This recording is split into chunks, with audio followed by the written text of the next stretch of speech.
Welcome to Media Chats. I'm Xu Yawen. Pakistani Prime Minister Shehbaz Sharif has visited China, aimed at deepening bilateral trade and investment and strategic cooperation. Prime Minister Sharif began his trip in Hangzhou, China's tech and innovation hub, where he attended a major business conference. He then traveled to Beijing for a meeting with Chinese President Xi Jinping and Premier Li Qiang. So what are the key outcomes of the visit? What does the next phase of China-Pakistan Economic Corridor, or CPEC 2.0, mean for the two countries? And how are education, culture, and people-to-people exchanges shaping the next generation of China-Pakistan relations? Today, join me are three distinguished guests. Maknoor Makhdoom, journalist at Daily Mail Pakistan; Muhammad Zamir Asadi, director at China desk of Lord Media Network; and Ali TM, chief editor and podcast host with othernews.pk. Welcome to the broadcast. So, Manu, let me start with you first. Pakistani Prime Minister Shehbaz Sharif began his 4-day China visit not in Beijing, but in Hangzhou, China's tech and digital innovation hub. And many observers see this as a very deliberate choice. So, in your opinion, why picked Hangzhou as the first stop of his visit? Hi, Yawen. First of all, thank you so much for having me here. It's a very good question. I think the decision to start with Hangzhou is a very symbolic and strategic one.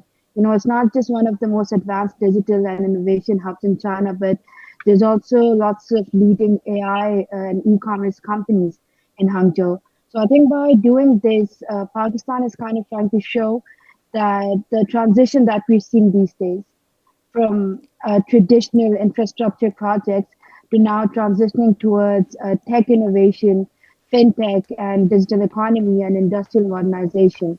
So it really symbolizes the transition that we've seen between the relationship in between the two countries, and it also shows Pakistan's desire to learn from China in these sectors, especially smart cities and green technology.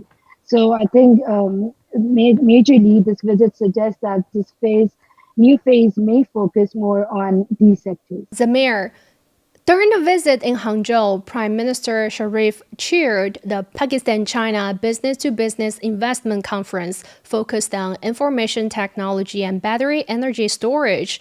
And Pakistani and Chinese companies signed cooperation agreements worth more than 1.2 billion US dollars. And Prime Minister Sharif also visited Alibaba headquarters and met executives from major Chinese companies, including CATL and firms in advanced manufacturing and renewable energy. So what does the signing of the agreements mean for bilateral trade and investment, in your opinion? Yes, once again, thank you very much for having me on this very important topic. When Pakistan and China, they are celebrating the 75th anniversary of their bilateral relationship that has been known as one of the wonderful diplomatic relations across the globe. And as coming to your question, I think these agreements are extremely significant for Pakistan's economy, especially at a time when the country is trying to move from economic stabilization towards sustainable growth, industrial upgrading, and technological modernization. And in my view, I think the most important thing about Prime Minister Shehbaz Sharif visit to Hangzhou is that it reflects a shift in Pakistan's economic thinking. And Pakistan is no longer looking only for loans or short-term financial support, but Pakistan is now looking for technology, innovation, industrial partnerships, and long-term economic transformation. So I think the fact that Prime Minister chaired a Pakistan-China B2B investment conference focused on information technology and battery energy storage is itself very important. And it shows that Pakistan understands where the future global economy is heading. And the next phase of global growth will be driven by a lot of things. That includes digital technology, artificial intelligence, clean energy, electric vehicles, battery storage, advanced manufacturing, and smart industrial system. So I think China is, already one of the world leaders in all of these sectors. So for Pakistan to directly engage with Chinese companies in these areas is a very positive and strategic development. And now, if we specifically talk about the reported $1.2 billion worth cooperation agreements, I think these are very important not only because of the amount itself, but because the sector in which investment is coming. And this is not just traditional infrastructure spending. These agreements, if you look at it, are directly linked to the future industries, and that will define the global economy over the next 20 to 30 years. And for example, if we talk about like battery energy storage is becoming one of the most important sector globally, because the world is moving towards renewable energy and the electric mobility, and the solar and the wind energy cannot function efficiently without modern battery storage systems. So I think China dominates much of the global battery supply chain, and especially through companies like CATL. And I also got the opportunity to visit the Alibaba headquarter in Hangzhou, and this CATL company, which is one of the largest battery manufacturers in the world.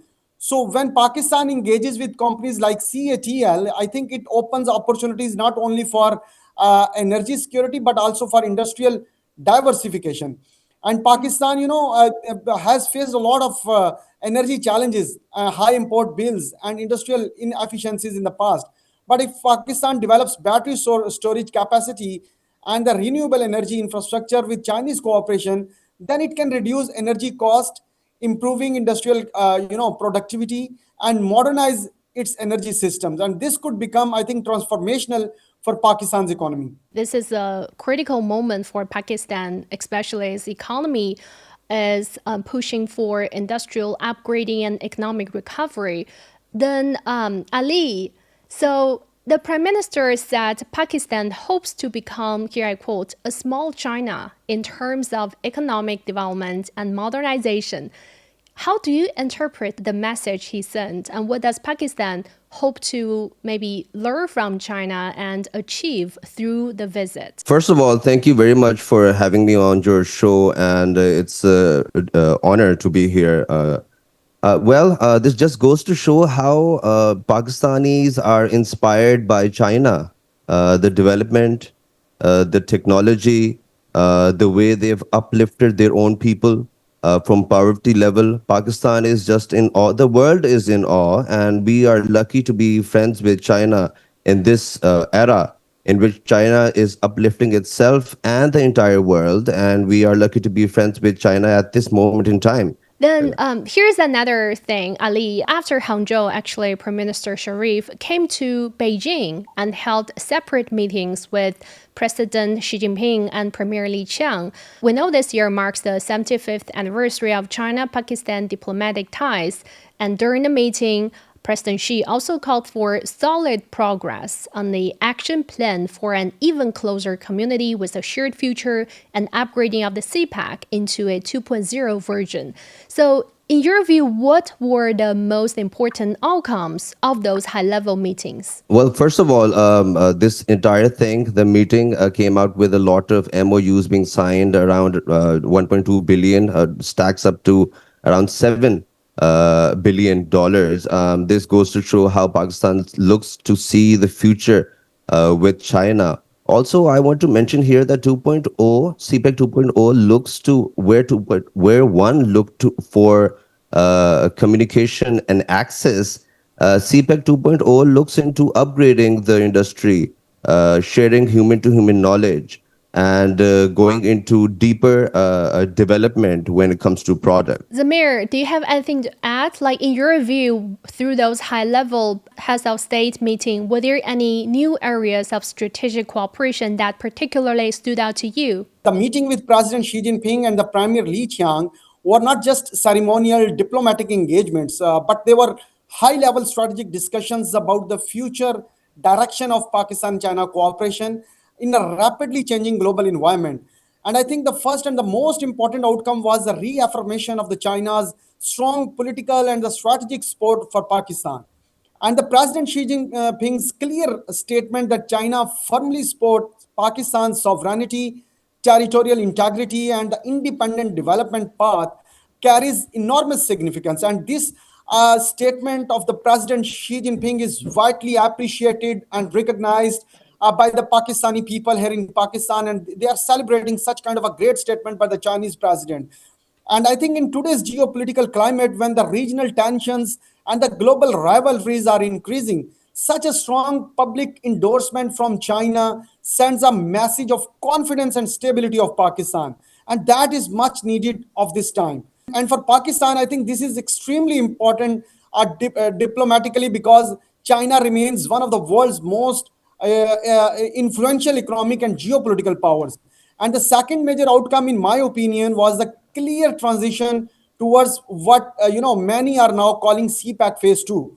And during the earlier years, CPAC, we all know that focused heavily on the energy and infrastructure, because Pakistan urgently at that time needed roads, power generations, and the connectivity. But now conversation has shifted from this physical infrastructure to the digital infrastructure, and now we are talking about the industrialization, technology transfer, agricultural modernization, artificial intelligence, digital economy, cooperation, renewable energy, advanced manufacturing, and human capital development. So I think this shift is extremely important, because it shows that Pakistan China cooperation is evolving from traditional infrastructure development into the broader economic modernization.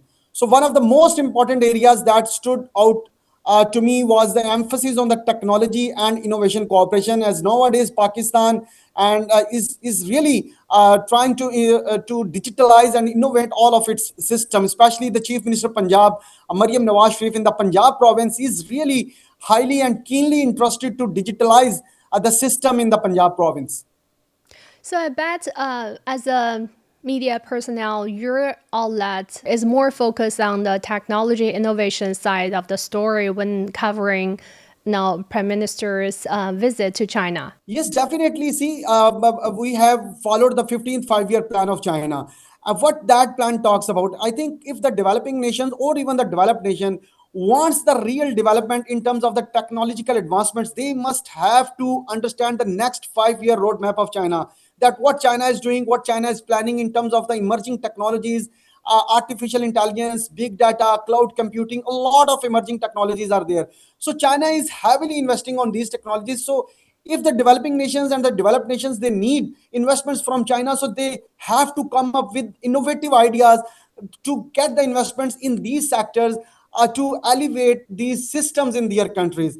So we in Pakistan, our media is really trying to translate the real spirit and the essence of the 15th five-year plan of China. So we are trying to educate and aware the Pakistani people that how much the technological advancements in China are really important for the digitalization of Pakistan. I basically and my all of the team is trying to project and to promote the real technological developments from China in terms of AI, and the other new emerging technologies. So we have been writing a lot of reports in terms of the technological advancements of China for our readers back in Pakistan and across the globe. Manor, so for your media, what's your focus when you're covering the bilateral, high-level meetings? It's also like my colleague said, first of all, in this current geopolitical climate, just the fact that China supported and offered more support for Pakistan to host more talks for regional stability and appreciated Pakistan's efforts and, also corroborated Pakistan's sovereignty. It came at a very important and crucial time. That's one aspect. And other than that, of course, the increasing amount of technological cooperation and the agreements that were signed during this time, because they are essential for Pakistan right now and also for future. And it kind of shows that China trusts Pakistan's future capabilities.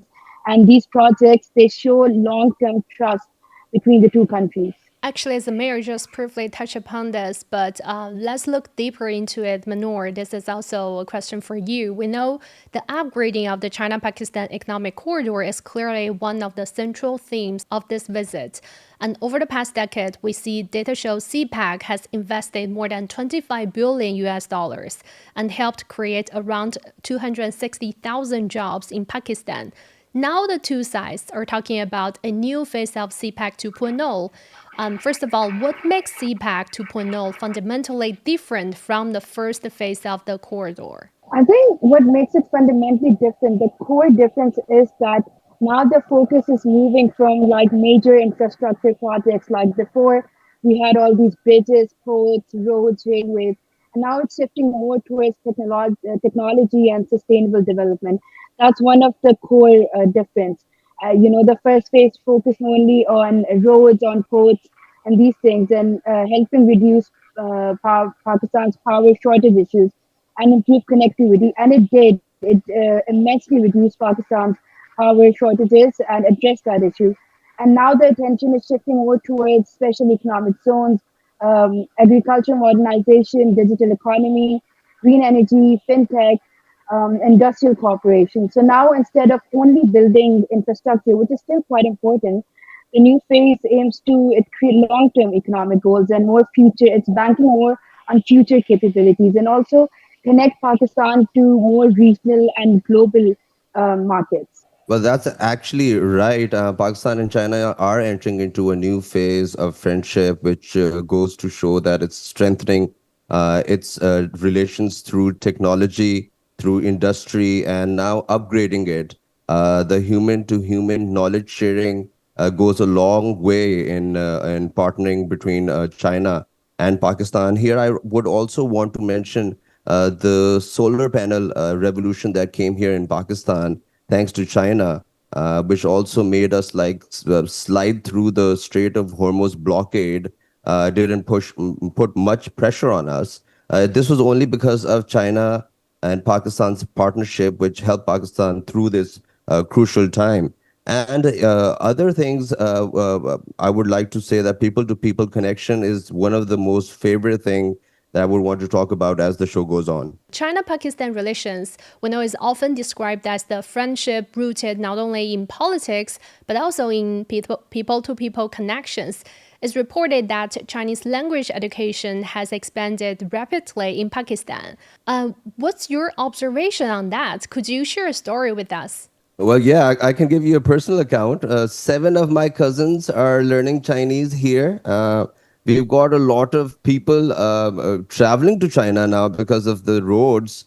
A lot of vloggers, motorcyclists, enthusiasts riding through China from Pakistan, vlogging everything, making videos.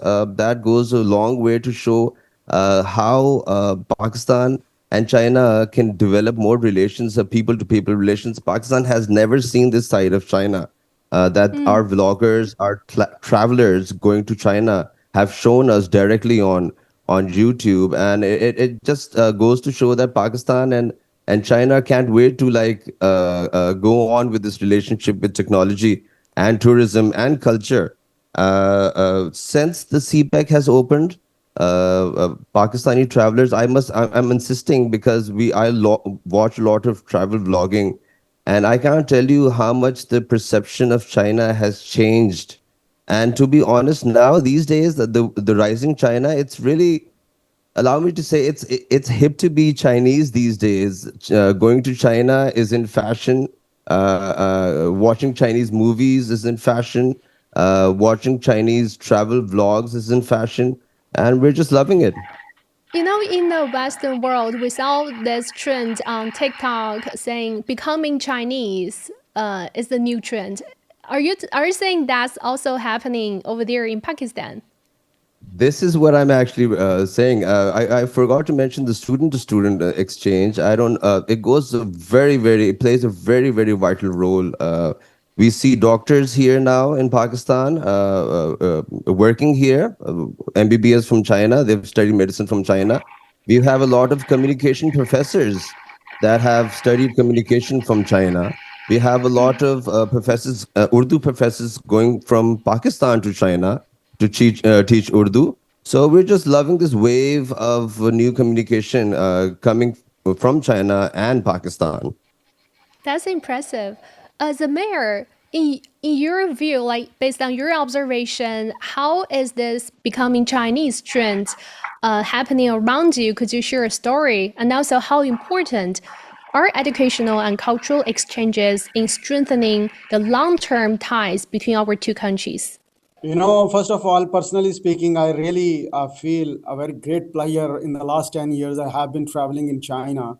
and I have done my level best to educate the every kind of tourism opportunities, the medical, facilities, educational opportunities, economic opportunities here in China for Pakistani people. I have been, writing for my media outlets, for Chinese media outlets, for CGTN as well, and making the vlogs on the Chinese lifestyle as well.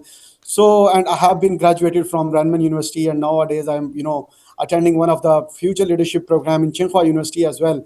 So I think it's really great to see the tremendous developments in China. And as far as the connections between China and Pakistan are concerned, I think it goes back to the history. There is a very famous saying, one of our prophet, peace be upon him, once he stated that if you want to get an education, you must travel. Even if you want to travel to China, you have to travel to China. So it was very far away at that time from the Arabic continent towards China. So it's 1400 years ago we were told the significance and the educational importance of China. And then back in 1920s and 30s, a poet of the East, the national poet of Pakistan, Allama Iqbal, once he also predicted that I can see the emergence of China as a rising economic power in the East. So it was stated in 1920s and 30s.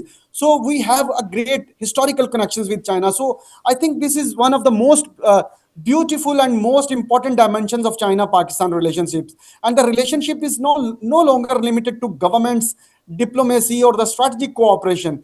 It is increasingly becoming a people-to-people relationship, especially through education, language, culture, youth interactions, and academic exchanges. And honestly speaking, these human connections are what make partnerships truly sustainable in the longer run. And when we talk about China and Pakistan as an iron brothers, many people immediately think about the defense cooperation or the CPAC. But in reality, I think the strongest relationship between the nations are not built on through roads, agreements, or the political statements. They are built through the trust between the ordinary people on both sides, between the students, teachers, researchers, entrepreneurs, and the young generations. And I think this is exactly where education and the cultural exchanges are playing a transformational role. And over the last decade, we have seen tremendous growth in Chinese language education in Pakistan. And the Confucius Institutes and the Chinese language centers have expanded rapidly across major Pakistani universities. And the thousands of Pakistani students are now learning Mandarin because they understand that China is becoming one of the most important economic, technological, and the educational powers in the world. And personally speaking, I have also started, learning Chinese language. And recently, I have passed my a very initial Chinese language level HSK1, and I hope that in the coming months I will try to pass HSK2 and 3, and one day I will definitely be interacting with you in the Chinese language as well. So let's see. So but at the same time, Well, I think more Zamir, yeah, yeah. congratulations on passing that exam. Could you say a few words, like in Yeah, Chinese, to us? yeah, could you test him? Yeah, I can say like ni hao, watch yao Muhammad Zamir Asadi, Washir Pakistan ran. Like I have learned some of the words, and whenever I go to market, I can interact and I can shop very easily, and it's really helping to roam around in China. And now it's fascinating me that if you know the language, then the Chinese culture is very fascinating, very beautiful for you. Then you are the commander of your own to taste a new kind of a food and the culture and the tourism in China. Then you don't depend on anyone. Even otherwise, if you don't know the Chinese language, there are a lot of good interpretation apps that can help you anywhere in China. So I hope in the next 6 months I will be interacting with you in one of the Chinese program as well. Let's do that next time. Let's do it in Chinese. Very looking forward to see that. So we've been talking about people-to-people exchanges. Now let's look more into the technology side of the cooperation. So Manur, we know this week China successfully launched the Shenzhou 23 crewed mission. At the time, cooperation between China and Pakistan in man-made spaceflight is progressing steadily, with Pakistani astronauts currently training in China.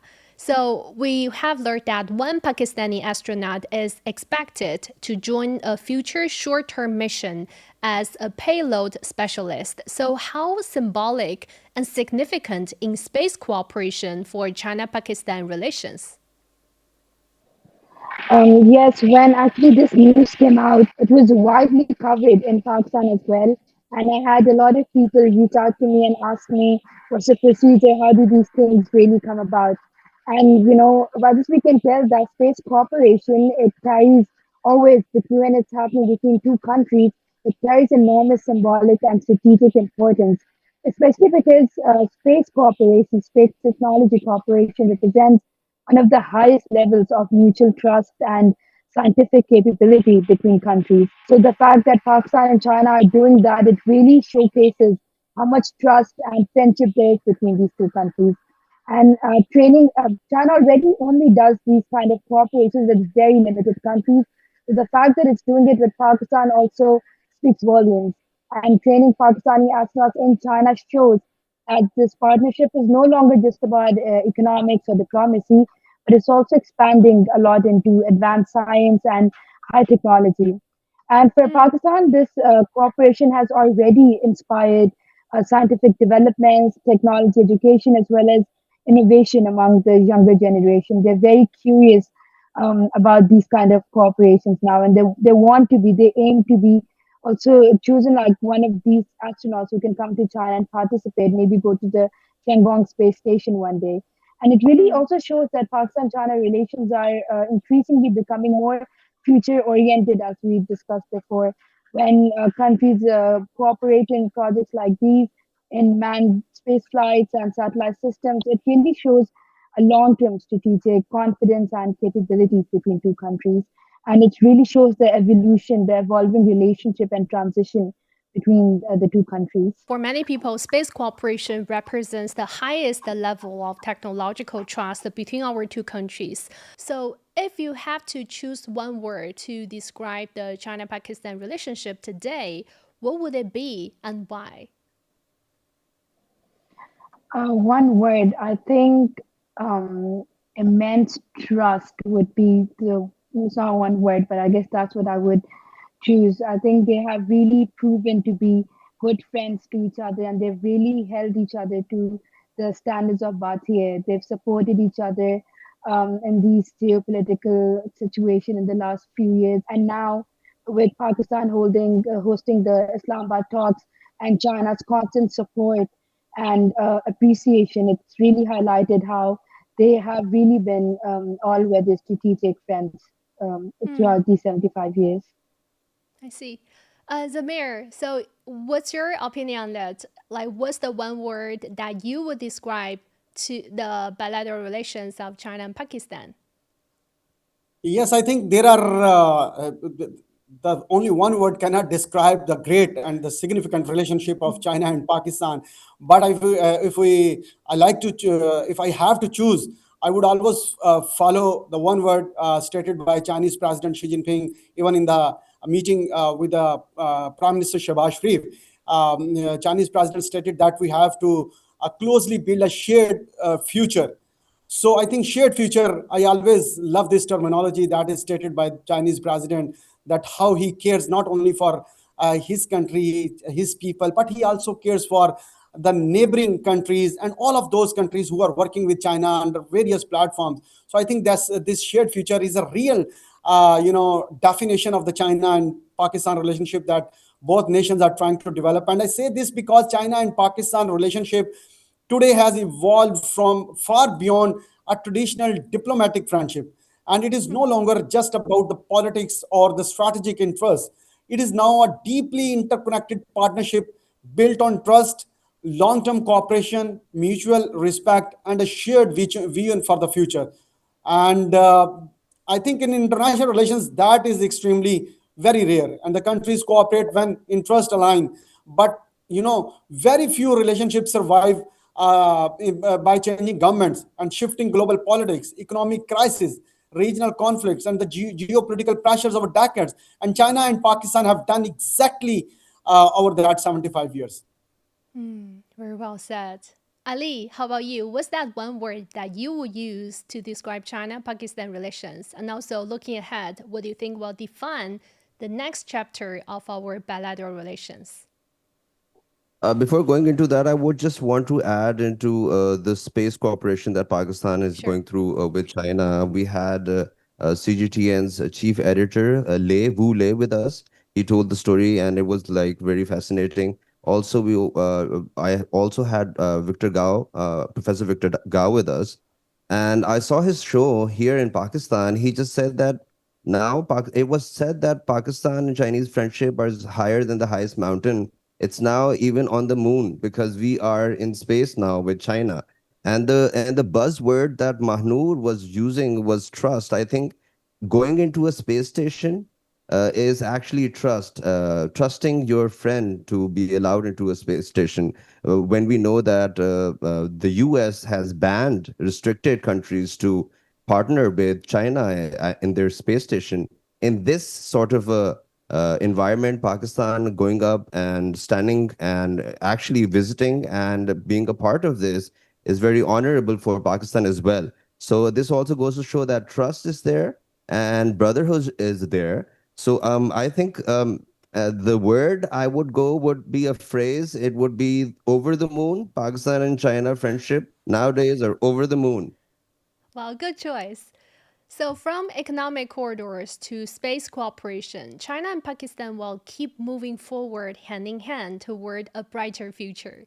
So, with that, we're wrapping up this episode of Media Chats. Thanks so much to our panelists, Mahnur Makhdoom, journalist at Daily Mail Pakistan, Muhammad Zamir Asadi, director at China Desk of Lord Media Network, and Ali TM, chief editor and podcast host at othernews.pk. Thank you so much for watching. Bye for now. This is CGTN Radio. Hear the difference.